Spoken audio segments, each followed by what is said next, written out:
Hey YouTube, I'm coming to you kind of pissed off, kind of melancholy, a little taciturn because I really don't have that many people to talk to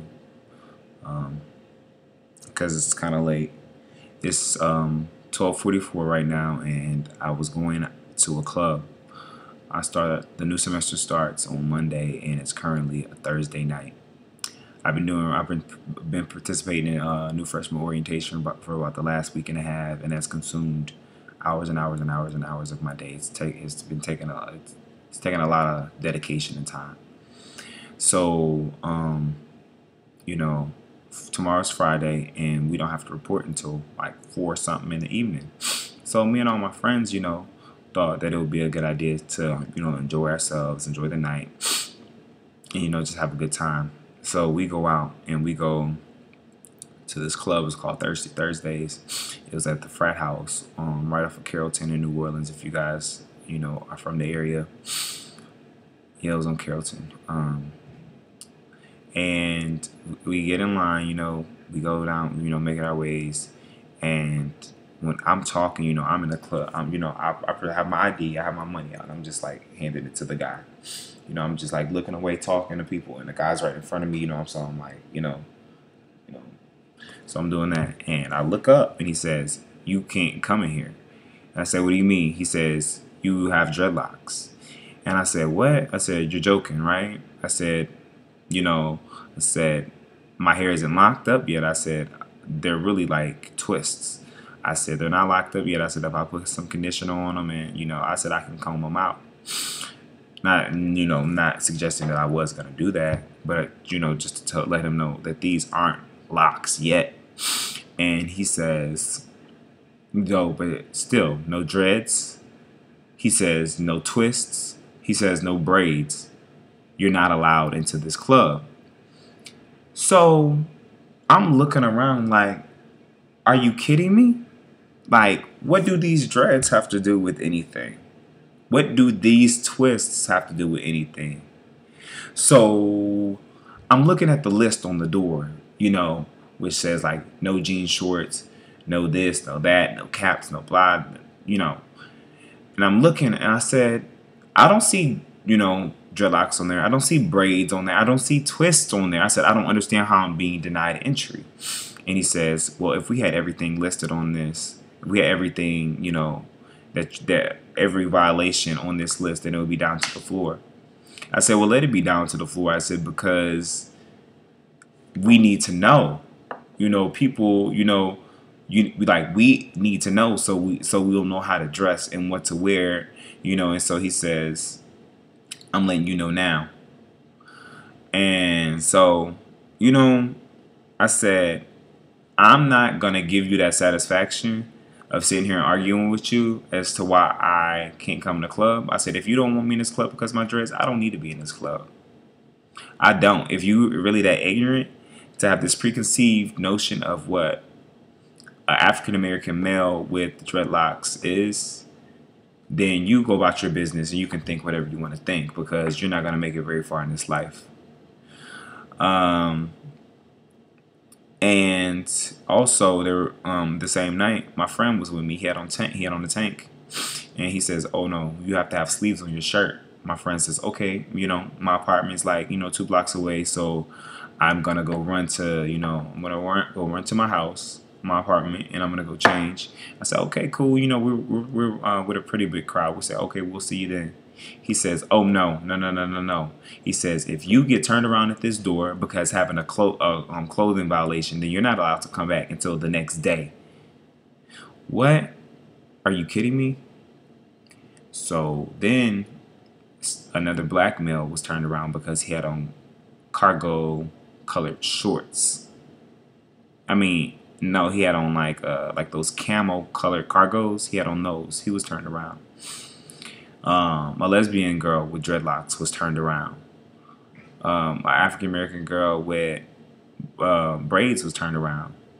A light skinned girl with dreadlocks, she was let in. Her ID was checked and she was let in. And I felt really discontent because I'm from the South. I've seen discrimination. I've heard about discrimination, but discrimination has never presented itself to my face in this manner. Um, so it's always a stunning, experience. I guess what I'm getting to is like whenever you have dreadlocks, I guess you have to be prepared to deal with these types of things. And I'm not infuriated, mad. I'm a little pissed off because how could you be like that? Like not to let me in the club because of my hairstyle. And I told him, I said, I never thought that I'd be discriminated against based on my hairstyle. Like I never could fathom that. Maybe somebody would look at me in a certain way. Maybe somebody, maybe wouldn't like the way that my hair is, but I never thought that I would be discriminated in such a way. So whenever you take on the whole dreadlock thing, be prepared. Be very prepared because there will be people out there every single day that will try to put you down. That will try to prejudge you. That will try to box you up and place this label on you as to how they think you're gonna act, how they think you're gonna speak, how they think you know you present yourself. And so I told him that I wasn't gonna give him the satisfaction of validating what he thought an African American male is like. I'm an intelligent African American male. I'm a smart African American male. I'm driven. I'm passionate about what I do. I have dreams. I have goals, and I will succeed. And I didn't want to be condescending, but in 5 years, I will be a hell of a lot more prosperous than this guy was that was standing at this club door accepting these IDs and accepting this money. All my friends left. You just lost $70, and it was only $5 a piece to get in. You lost a crowd of people. And as people were walking up and I knew them, I was letting them know, dude, I couldn't get in because I had dreadlocks. Do you really want to go into this club where they really treat African Americans like this? Because I know I don't. I'm never going to that club again, and that's the way I feel about it. I feel so strongly about it that I am calling my uncle. He's a discriminatory lawyer. He practices in Florida. I don't care if he practices in Florida. I'm pretty sure he has practice and he has a license for Louisiana because obviously that's where he was raised, and that's where he graduated law school. So he has to know their policies and he has to know their rules. So that's kind of what I wanted to come on here and talk to you guys about, and just tell you guys what just happened to me and how I'm feeling about this whole situation. People, they said that they missed my afro. They don't know why I got rid of it. Okay, it was really signature. People, they knew me because of my afro. There was one lady, she forgot my name because I didn't have my afro anymore. I didn't have my curls. They loved the color. They loved the texture. They loved everything I did with it. But people, they're used to things being the same. They're used to things being very static. And I'm a very round person, and I like change. And like I said, I don't know if you read the section in my my YouTube page is like, this hair represents me. This hair represents it represents me, and I'm a changing person. I change every single day, just like my hair is going to change and transform every single day.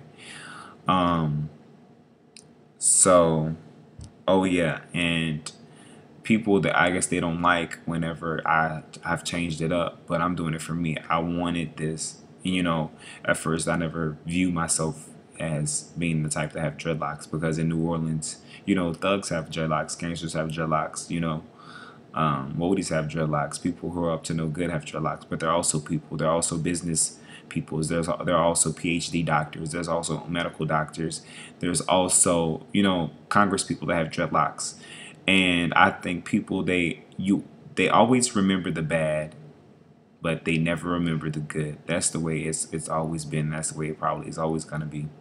But I did this, and I really don't want to get on here justifying why I did it and go down the list as to like I really have to anybody to answer to as to why my hairstyle is like this. But just let it be known that I did it for a reason, and that I like it, and I think that I made the right reason. I made the right choice. And if I ever go to apply to med, and when I'm going on my interviews to medical school, and they don't like my hair, I guess that school isn't for me, because I want to be in an environment where all of me is accepted.